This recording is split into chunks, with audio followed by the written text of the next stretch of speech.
নমস্কার দর্শক বন্ধুরা, ইমেজ বেঙ্গল হেলথ কেয়ার অনুষ্ঠানে আপনাদের সকলকে স্বাগত। কিডনি রোগীর সংখ্যা ক্রমাগত বাড়ছে, আর এই কিডনি চিকিৎসার ক্ষেত্রে একটি অত্যন্ত গুরুত্বপূর্ণ চিকিৎসা হচ্ছে ডায়ালিসিস। এই ডায়ালিসিস নিয়ে আমাদের মনে নানা রকম সংশয়, নানা রকম ভয় এবং নানা রকম ভ্রান্ত ধারণা রয়েছে। অনেক ক্ষেত্রে মনে করা হয় যে কিডনি চিকিৎসার ক্ষেত্রে একদম শেষ বা অন্তিম পর্যায় হচ্ছে ডায়ালিসিস, অর্থাৎ এরপর নাকি আর কিছু করার থাকে না। কিন্তু আমাদের সঠিকভাবে বোঝা দরকার যে ডায়ালিসিস কী, ডায়ালিসিস কেন করতে হয়, ডায়ালিসিস করে একজন মানুষ কতদিন পর্যন্ত সুস্থ এবং স্বাভাবিক জীবনযাপন করতে পারেন, ডায়ালিসিস করার সময় বা করার আগে কি করণীয় বা কি করণীয় নয়, এই সমস্ত বিষয়গুলো নিয়ে জানতে আজকে আমি এসে উপস্থিত হয়েছি অ্যাপোলো মাল্টি স্পেশালিটি হসপিটালে, এবং আমরা আমাদের মধ্যে পেয়েছি কনসালটেন্ট নেফ্রোলজিস্ট ডক্টর পূজা ব্যানার্জিকে। ম্যাডাম, প্রথমেই আপনাকে আমাদের ইমেজ বেঙ্গলে স্বাগত। নমস্কার। নমস্কার। শুরুতে যেটা জানবো যে কিডনি চিকিৎসার ক্ষেত্রে ডায়ালিসিসের পর্যায় এবং ডায়ালিসিসের গুরুত্ব। আমরা ডায়ালিসিসের ক্ষেত্রে এরকম কথা শুনে থাকি, ডায়ালিসিস করতে হচ্ছে মানে আর কিছু করার নেই। প্রথমত যেটা আমি আপনার কাছে জানবো যে একজন কিডনি রোগীকে কোন অবস্থায় ডায়ালিসিস করতে হবে? হ্যাঁ, এটা জানা খুব দরকার। আমরা যেটা কিডনি ডিজিজ থাকে, যে কিডনি প্রবলেমটা যদি অনেক দিন ধরে থেকে যায় সেটাকে বলে থাকি ক্রনিক কিডনি ডিজিজ, এবং এটাকে 5টা স্টেজে আমরা ডিভাইড করি। এবং পরের দিকে যেটা late stage of chronic kidney disease, সেটা হচ্ছে স্টেজ 5, মানে কিডনি ফাংশনটা 15 ml/min এর নিচে চলে যায়। এবং সেই পর্যায়ে আমরা পেশেন্ট বা তার ফ্যামিলির সঙ্গে ডায়ালিসিসের ডিসকাশনটা শুরু করি। এবার এরম কোনো ইউনিভার্সাল একটা ফিগার নেই যেখানে আপনাকে ডায়ালিসিস এই লেভেলে শুরু করতেই হবে। একজন পেশেন্টের থেকে আর একজন পেশেন্ট আলাদা থাকে, কিন্তু কিছু কিছু সিমটম দেখে বা ব্লাড রেজাল্ট দেখে আমরা বলি যে না, এবার আপনাকে আর ওষুধের মাধ্যমে ট্রিট করা আমাদের সম্ভব না, ডায়ালিসিস করলে তবেই আপনি সুস্থ থাকবেন, না হলে যে যে প্রবলেমগুলো বা কমপ্লিকেশনসগুলো ডেভেলপ করতে পারে সেগুলো খুব ডেঞ্জারাস হতে পারে।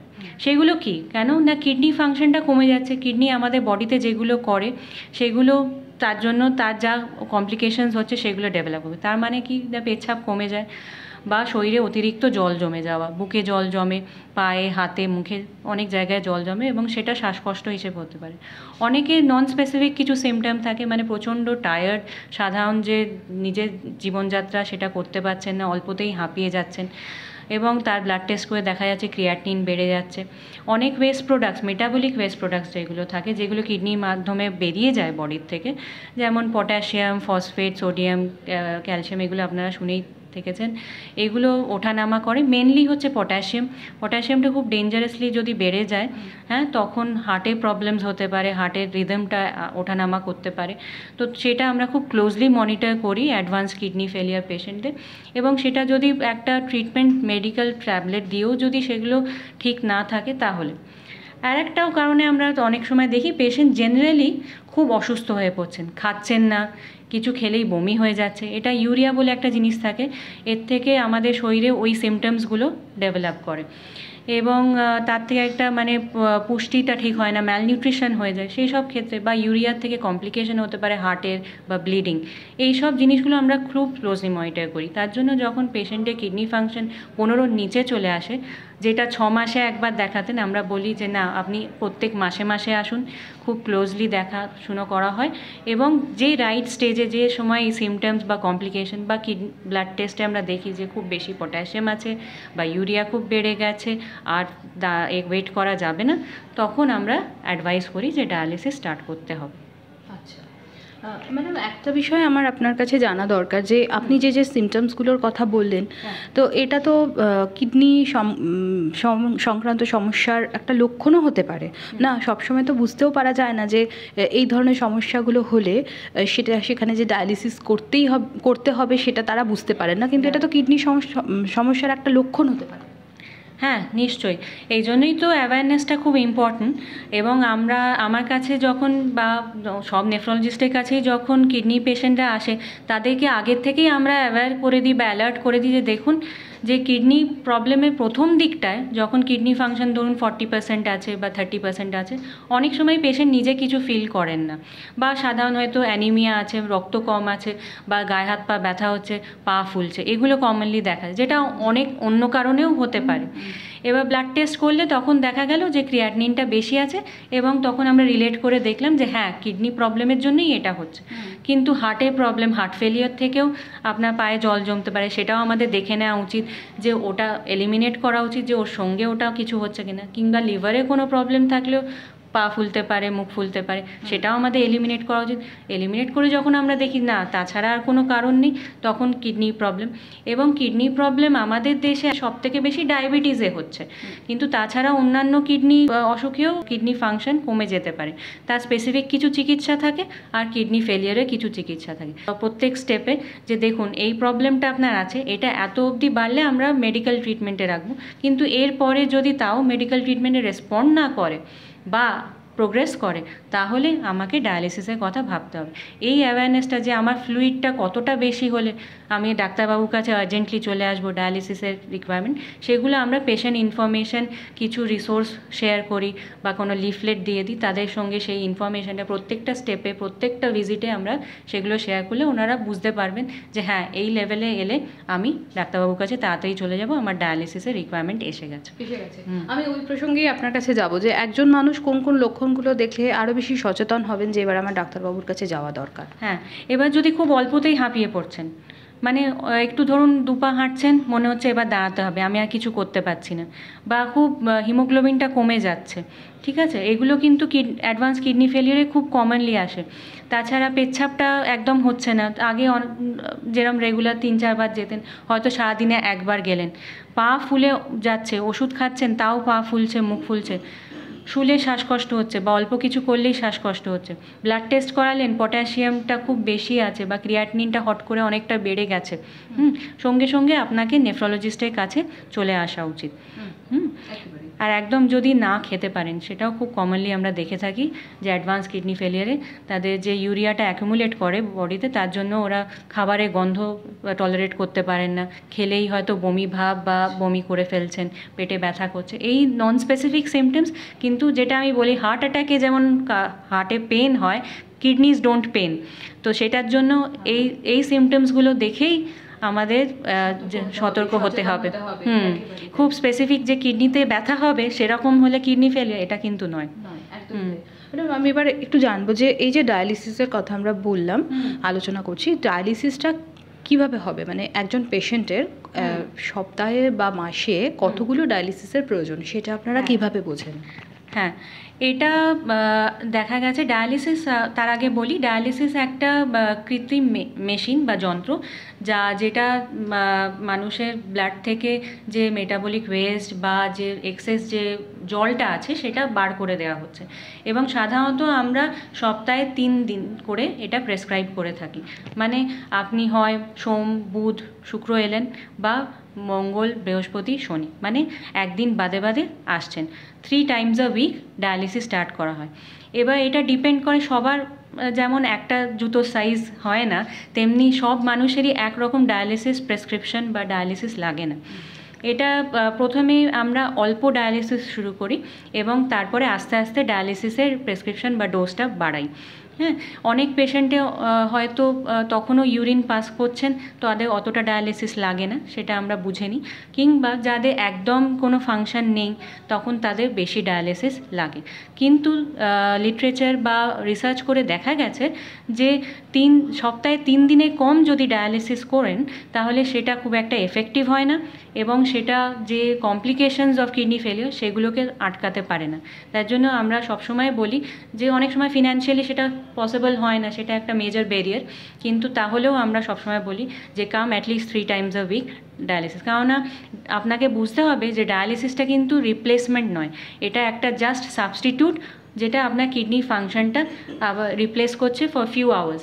তার পরের দিন আবার kidney function is back to what it was, একই রকম আবার লো হয়ে যায়। যে খারাপ প্রোডাক্টসগুলো ডায়ালিসিসের মারফতে ফ্লুইডটা বার করে দেওয়া হলো, সেটা আবার পরের দিন কিন্তু জমতে শুরু করে। তার জন্য তারপরের দিন যদি আপনি ডায়ালিসিসে না আসেন, আপনার শরীর অসুস্থ হয়ে যাবে। আমি আরেকটু জানবো আপনার কাছে যে ডায়ালিসিস যখন একজন পেশেন্ট করছেন তখন তার কি করণীয় এবং কি করণীয় নয়, কারণ কিডনি রোগী যারা হ্যাঁ। তাদের জলের পরিমাণ, প্রোটিনের পরিমাণ, এইগুলো অনেক ক্ষেত্রে অনেক রকম নিয়ম থাকে, রেস্ট্রিকশনস থাকে। হ্যাঁ। তাহলে একজন যখন ডায়ালিসিস করেন তার ক্ষেত্রে কি একই রকম নিয়ম থাকে? না, একটু আলাদা হয়ে যায়। ডায়ালিসিস যখন করেন তখন আমরা আবার একই কথা যে সব পেশেন্টের একরকম নয়, যাদের ফ্লুইড রেস্ট্রিকশনটা সাধারণত থেকেই যায়, কিন্তু একটু হয়তো ইজি হয়ে যায়, কেন কি আমরা ডায়ালিসিসের মারফতে অনেকটা ফ্লুইড বা জল বার করে দিতে পারি শরীর থেকে। কিন্তু ওই যে বললাম মাঝের দিনগুলো যে আপনার আবার ফ্লুইডটা ফেরত আসবে, সেই জন্য আমরা বলি যতটা পেচ্ছাপ সারাদিনে করছেন তার সঙ্গে আরও হাফ লিটার জল, মানে যদি হাফ লিটার ইউরিন হয় মোটামুটি একটা রাফ হিসেব হচ্ছে, তার সঙ্গে আরও হাফ লিটার আপনি ততটা ফ্লুইড মানে বা ওয়াটার। আর ফ্লুইড মানে হচ্ছে কিন্তু শুধু জল নয়, চা, কফি, দুধ, ইভেন কর্নফ্লেক্স বা সিরিয়ালসের যে দুধটা খাচ্ছেন সেটা, জুস, স্যুপ, সব রকমের জলীয় পদার্থই হচ্ছে ওই 1 লিটারের মধ্যে ক্যালকুলেটেড হবে। অনেকে বিশেষ ভাবেন বা এটা অতটা হয়তো বলা হয় না বা কমিউনিকেশন হয় না যে ওইটা শুধু ওয়াটার। তাছাড়া যেটা করণীয় বা করবেন না ডায়ালিসিস, সেটা হচ্ছে সল্ট ইনটেকটা আগের মতোই কম রাখতে হবে।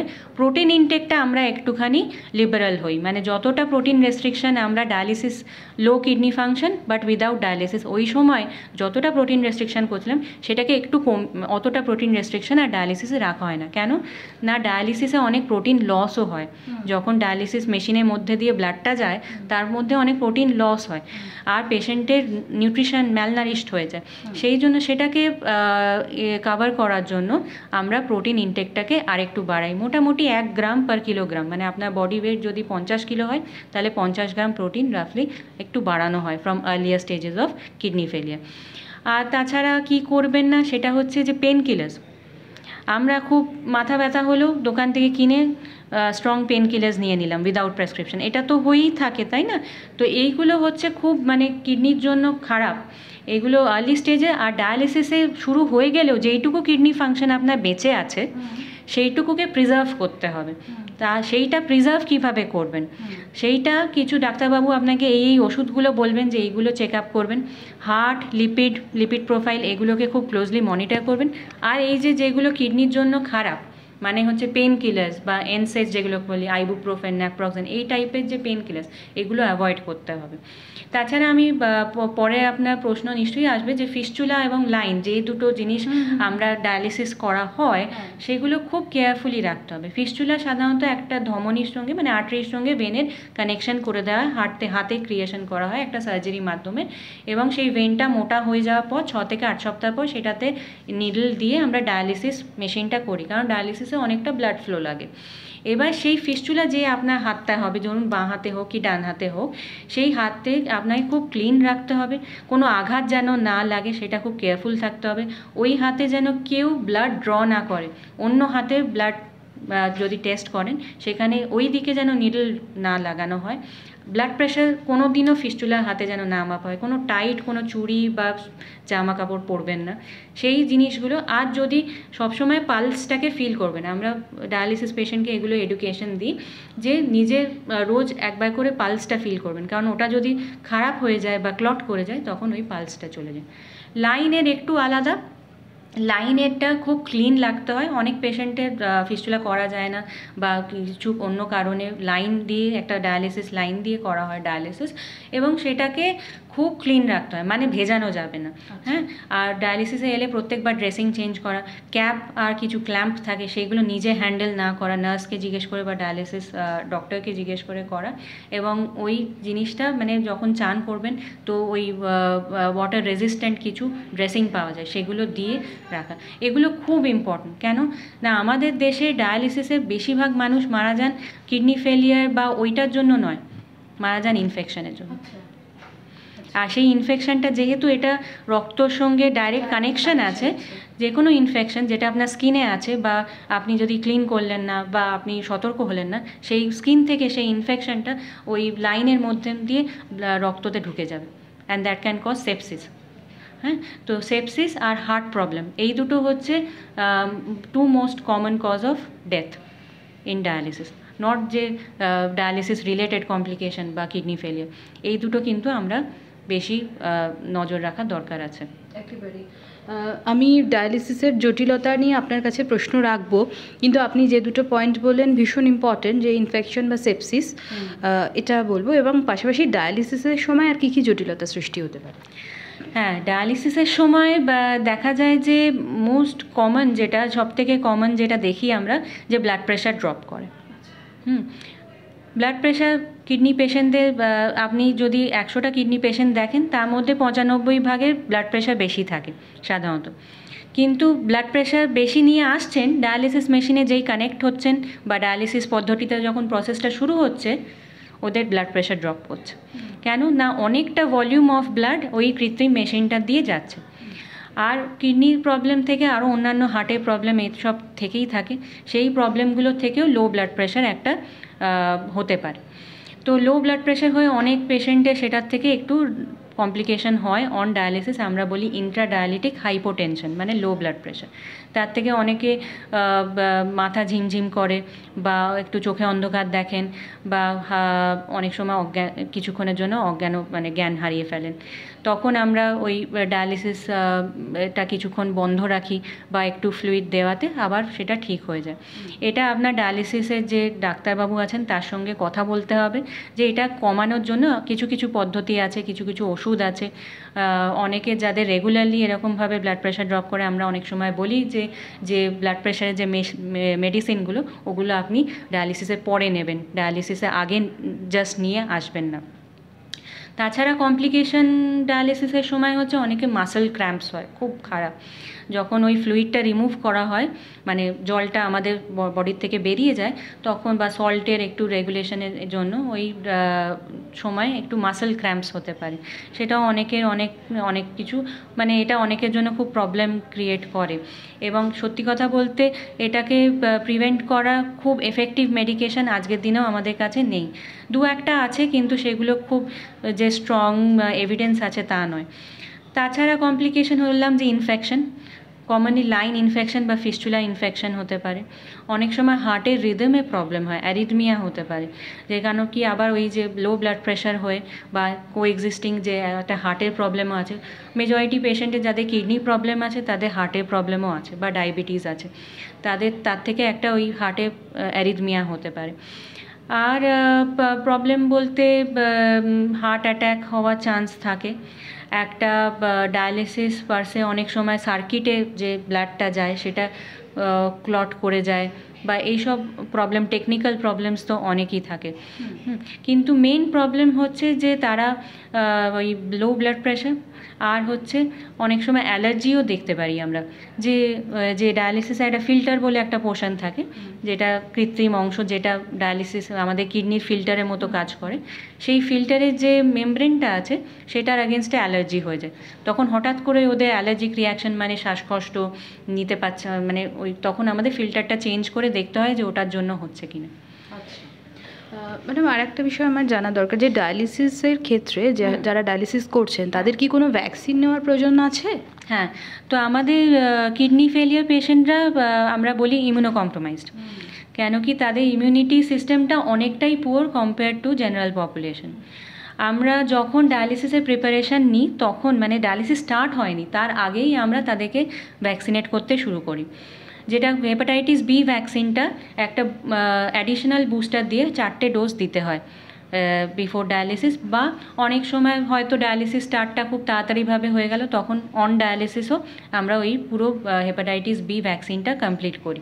এবং তাদের হেপাটাইটিস বি ভ্যাকসিনটা যে এফেক্টিভ হয়েছে তাই জন্য ওই টাইটারটা মাঝে মধ্যে আমাদের অ্যান্টিবডি টাইটারটা চেক করতে হয়। কেন না, এটার থেকে ব্লাড স্ট্রিম যেহেতু ব্লাডেরে, আর আমরা অনেক কিছু নিডল ইউজ করছি, এখনকার দিনে হয় না, কিন্তু আগেকার দিনে ইনফেকশন স্প্রেড করতে পারতো, যে ইনফেকশনগুলো হেপাটাইটিস, এইচআইভি যেগুলো স্প্রেড করে থ্রু ব্লাড স্ট্রিম। সো ওই ভ্যাকসিনেশনটা খুবই ইম্পর্টেন্ট।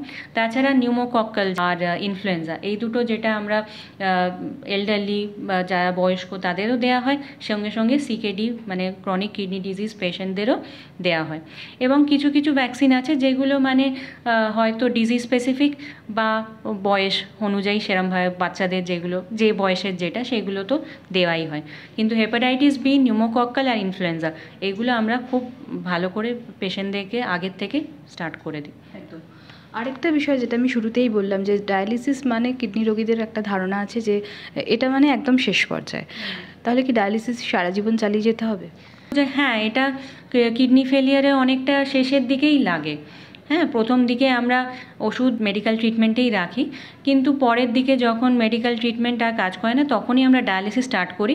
আর এটা রিপ্লেসমেন্ট পুরোপুরি নয়, এটা কিডনি ফাংশনটাতেও আপনাকে ওই সপ্তাহে 3 দিন বা 2 দিন বা 4 দিন করে ডায়ালিসিস আপনাকে করতে থাকতে হবে। এবার এর মধ্যে যদি আপনি ডাক্তারবাবুর সঙ্গে কনসাল্ট করে যদি আপনার কিডনি প্রতিস্থাপনা করা বা ট্রান্সপ্লান্টেশন যেটা ট্রান্সপ্লান্ট করা সম্ভব হয় তখন আপনি ডায়ালিসিস মুক্ত হতে পারেন।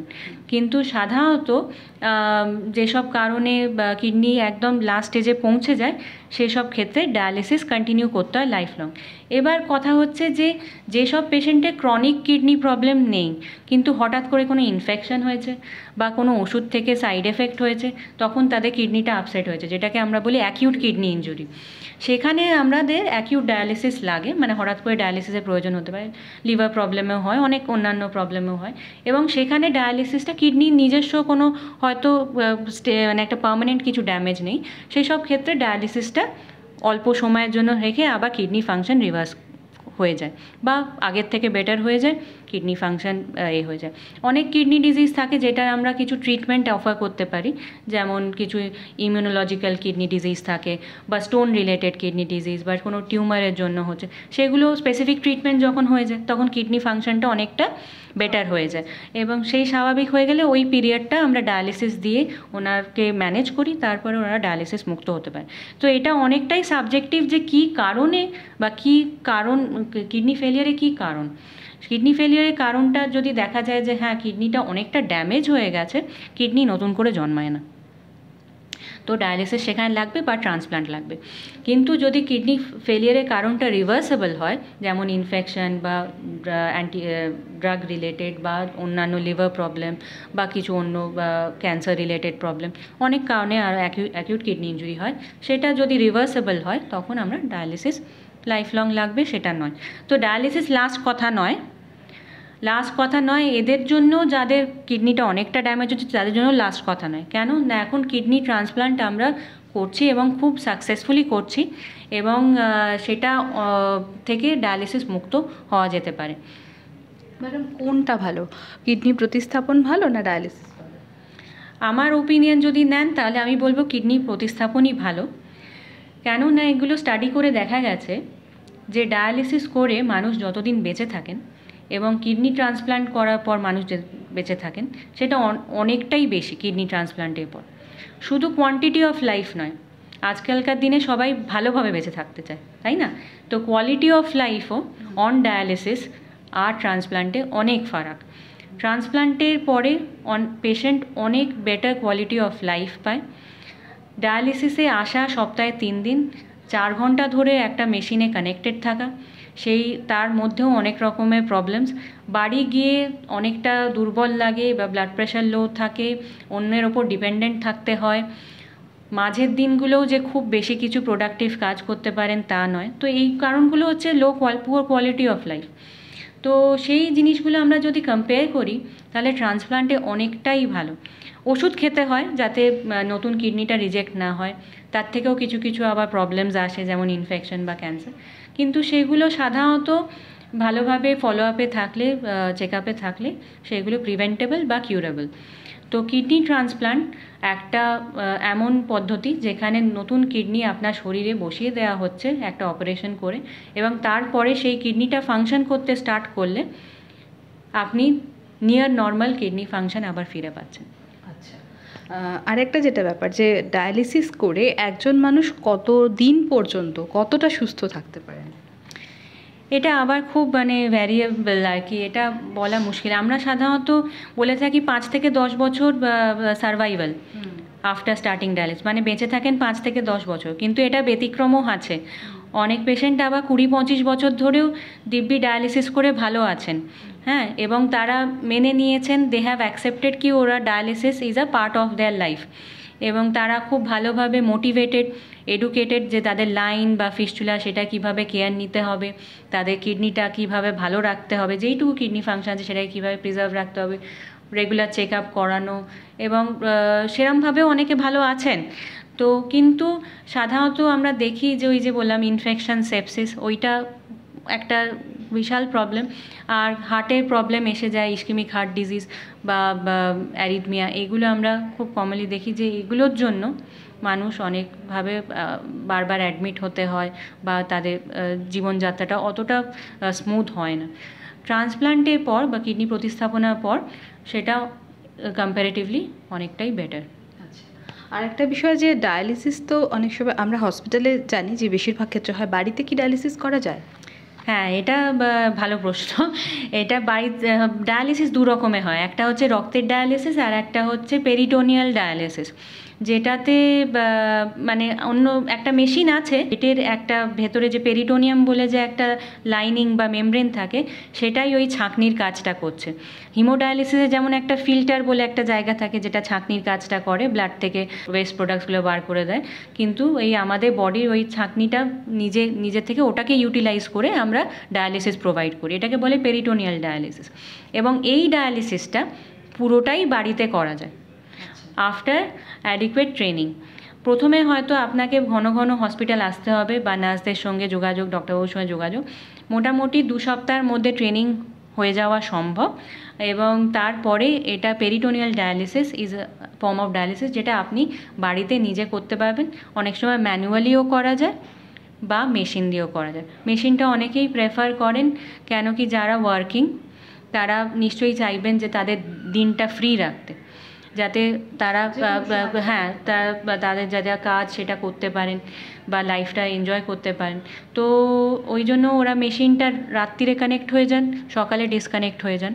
তো 8 ঘন্টা 9 ঘন্টা এরকম একটা ট্রিটমেন্ট থাকে, এবং তারপরে ওরা নিজেদের স্বাভাবিক জীবন যাপন করতে পারেন। আর হিমোডায়ালিসিসও ওয়েস্টার্ন কান্ট্রিজে অনেক দিনই আছে, আমাদের দেশেও এখন আমরা রিসেন্টলি ডেভেলপ করছে এইটা, যে হোম হিমোডায়ালিসিস, মানে হিমোডায়ালিসিস মেশিনটা আমরা বাড়িতে ডেলিভার করছি। এটা খরচা সাপেক্ষ।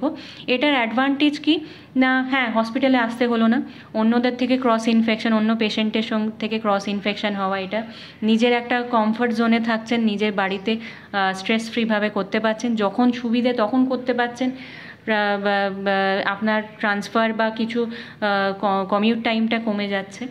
আর যেটা ইম্পর্ট্যান্ট হচ্ছে, এটাতে আপনি বেশি ডায়ালিসিস করতে পারবেন। আমরা হসপিটালে এসে ম্যাক্সিমাম দেখি 2 থেকে 3 সপ্তাহে 3 দিন করেন, তার থেকে বেশি করতে পারেন না। কিন্তু হোমে যদি করেন, বাড়িতে যদি করেন, তারা সপ্তাহে 4 দিন 5 দিন রাত্রিরে করতে পারছেন নিজের সুবিধে মতন টাইমে।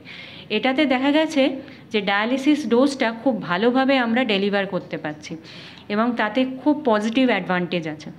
হ্যাঁ, কমপ্লিকেশনসগুলো, কোয়ালিটি অফ লাইফ আর সারভাইভালও সেটাও ইমপ্রুভ হয়। হোম হিমোডায়ালিসিস, নকটার্নাল ডায়ালিসিস এবং ইনক্রিজড মানে ফ্রিকোয়েন্সি ডায়ালিসিস, মানে প্রত্যেক রাতে না করলেও 5 দিন। এটা সব পেশেন্টে একরকম নয়, আমরা সেটা দেখে কতটা দরকার সেমভাবে প্রেসক্রাইব করা হয়। লাস্টলি যেটা হচ্ছে আমাদের এই অনুষ্ঠানের মূল লক্ষ্য, যে সচেতনতা গড়ে তোলা, এবং আপনি যেটা বললেন যে হার্ট অ্যাটাকে যেরকম বুকে ব্যথা করে, এরকম কিন্তু কিডনি কোনো সিমটম দেয় না, কিছু উপসর্গ দেখে আমাদের ডাক্তারবাবুর কাছে আসতে হয়। সেক্ষেত্রে একটা স্ক্রিনিংয়ের প্রশ্ন চলে আসে যে ইয়ারলি আমার কিডনি কতটা ভালো আছে সেটা যদি আমি বুঝতে পারি বা আমি যদি জানতে পারি চিকিৎসকের পরামর্শে, তাহলে বোধহয় এই যে সমস্যাগুলো মানে অ্যাকিউট অবস্থায়, ক্রনিক অবস্থায় যাওয়ার ক্ষেত্রে আমরা আটকাতে পারবো। সেক্ষেত্রে আপনার কি suggestion? Definitely preventive treatment is the best treatment for chronic kidney disease. মানে প্রিভেনশন করাটাই বেস্ট ট্রিটমেন্ট। যখন আগেকার দিনে কি হতো, পেশেন্ট যখন আসছে আমাদের কাছে তখন ক্রিয়াটিনিন হচ্ছে অলরেডি 6-7 হয়ে গেছে, আমাদের তখন জাস্ট আর কিছু মাস আছে, আমরা বললাম হ্যাঁ এই ওষুধ খেয়ে দেখুন, নেক্সট ভিজিটে আমরা বললাম ফিস্টুলা করতে হবে, তারপরে ভিজিটে বললাম হ্যাঁ ডায়ালিসিস করার মুহূর্ত চলে এসছে। সেটা একদমই হওয়া উচিত না। কেন হওয়া উচিত না? কেন কি পেশেন্টের জন্য এটা একটা শকিং ব্যাপার।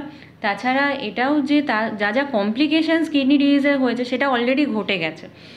তার জন্য স্ক্রিনিং ইজ ভেরি ভেরি কি, মানে আপনাকে অ্যাওয়ারনেসটা এটা রাখতেই হবে যে হ্যাঁ আমার এক বয়সের সঙ্গে সঙ্গে কিডনি ফাংশন কিছুটা ডিটোরিয়েট করে, কিন্তু এটা শুধু পেশেন্টের জন্য নয়, এটা জেনারেল ফিজিশিয়ান, যারা জেনারেল ফিজিশিয়ান আছে তাদেরও জানা উচিত যে ডায়াবেটিস থাকলে বা আদার রিস্ক ফ্যাক্টরস যেমন হাই ব্লাড প্রেশার থাকলে বা ওবেসিটি থাকলে তাদের হার্ট প্রবলেম হওয়ার যেমন চান্স থাকে, লাং প্রবলেমে হওয়ার চান্স থাকে, যেমন কিডনি প্রবলেমে হওয়ার চান্স, তাদের একটু বেশি স্ক্রিনিং করা দরকার আছে। তাছাড়া এলডারলি পেশেন্টসদেরও একটুখানি অ্যানুয়াল স্ক্রিনিং করার দরকার আছে।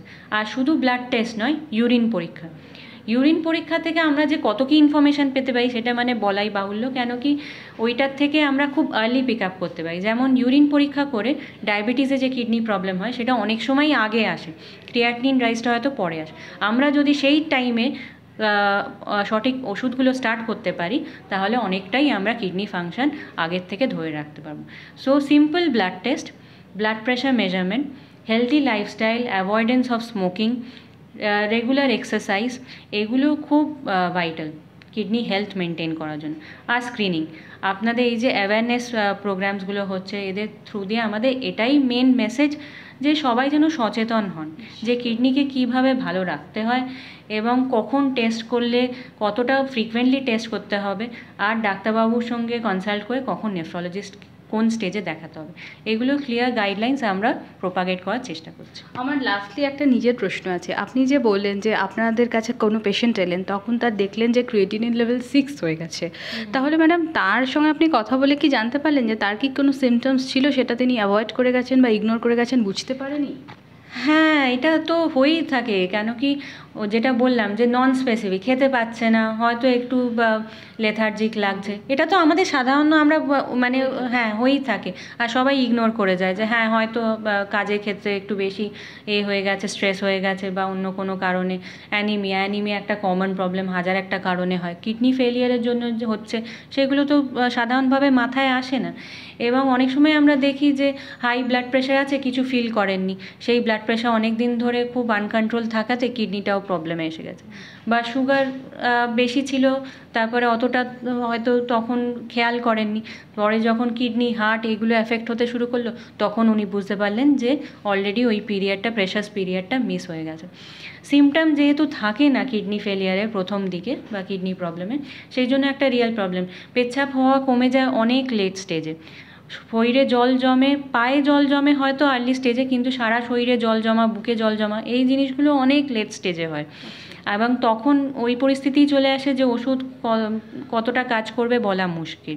মানে পা ফোলার কথা আপনি বললেন, পা ফোলাটাও কি একটা খুব ইম্পর্টেন্ট সিমটম? হ্যাঁ, পা ফোলাটা খুব ইম্পর্টেন্ট সিমটম, কেন কি কিডনি যখন অ্যাফেক্টেড হয় তখন আমরা দেখি যে এক তো ক্রিয়াটিনিন বাড়ে বা ফাংশনটা কমে, তাছাড়া কিডনির ফাংশন হচ্ছে আমাদের ব্লাডে প্রোটিনটাকে ধরে রাখা। তো ওই কিডনিটা ড্যামেজড হয়ে গেলে ব্লাড থেকে প্রোটিনটা ইউরিনে বেরিয়ে যায় এবং ইউরিনে ফ্রথ আসে, মানে বাবলস আসে, আর সেই ব্লাডে যে প্রোটিনটা কমে যাচ্ছে সেজন্য, তার জন্য পায়ে জল জমে। তো সেটা এই দুটো খুব স্পেসিফিক বলতে পারেন কিডনি প্রবলেমে। আর এটা অনেক সময় আগের স্টেজেও আসে, মানে লেট স্টেজের আগেও পা ফোলাটা আসতে পারে কিডনি প্রবলেমে। তো সেটা নজর রাখা উচিত এবং একটা ইউরিন পরীক্ষা করা, ব্লাড প্রেশার মেজার করা, ব্লাড টেস্টের মধ্যে ক্রিয়াটিনিন, সোডিয়াম, পটাশিয়াম এগুলো করে কিডনি ফাংশনটা দেখিয়ে নেওয়া অবশ্যই উচিত। হ্যাঁ, পা ফোলা মানেই যে কিডনি প্রবলেম সেটাও আবার নয়, গাউট থেকেও, মানে জয়েন্টের প্রবলেম থেকেও পা ফুলতে পারে, হার্টের প্রবলেম থেকেও পা ফুলতে পারে। কিন্তু হ্যাঁ, এই অ্যাওয়ারনেসটা যে kidney problem one of the causes, সেটা জানা দরকার। একদমই। আমরা অত্যন্ত বিস্তারিতভাবে এবং পুঙ্খানুপুঙ্খভাবে আমাদের ম্যাডাম বুঝিয়ে দিলেন যে কিডনি সমস্যা এবং সেই সমস্যার প্রথম ধাপ, দ্বিতীয় ধাপ, তৃতীয় ধাপ, এইভাবে বিভিন্ন স্টেপ বাই স্টেপ কী কী ট্রিটমেন্ট এবং ডায়ালিসিস, যেটা একটা অত্যন্ত গুরুত্বপূর্ণ বিষয়, এবং পাশাপাশি কিডনি হেলথকে ভালো রাখার জন্য আমাদের প্রিভেন্টিভ মেজার্স যেগুলো, সেগুলো কী কী করতে হবে। ম্যাডাম, আপনাকে অনেক ধন্যবাদ আমাদের দর্শক বন্ধুদের এত সুন্দর করে বোঝানোর জন্য। সকলে সুস্থ থাকুন, ভালো থাকুন আর ভীষণভাবে সচেতন হন। আপনাদের সচেতনতার জন্যই কিন্তু আমাদের এই অনুষ্ঠান। নমস্কার।